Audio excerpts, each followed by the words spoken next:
Kako vpliva ta sprememba vremena na vaše počutje? Name niti ne posebej. Meni je zelo dobrodošla, ker imam dosti raje toplo vreme, ko pa tisti mraz me bolj mori. Mislim, da je malo bolj pozitivno, sploh fajn, ko sonce posveti. Nekateri pa jamrajo. Ja, niti ne čutim neke ekstra spremembe. Ni zdravstveno stanje nič? Ne vpliva. Včasih zelo močno, recimo, da kar čutim te vremenske spremembe, kaj se tiče bolečine križa, pa takih, recimo, počutja sploh.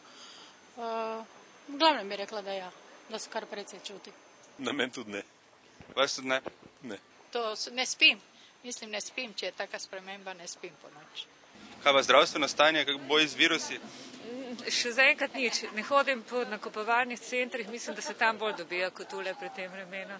Jaz mislim, da bo bolj bolezen zdaj vdarila, ko bo taka sprememba gripa pa to, ne. Spet nove vrste pri zdravnikih? Ja, mislim, da ja. Ker do zdaj še ni bilo, koliko sem seznanjen. Virusi pa tak. Bi lahko rekla, da se ne izognem kar tako zlahka. Kar doletijo.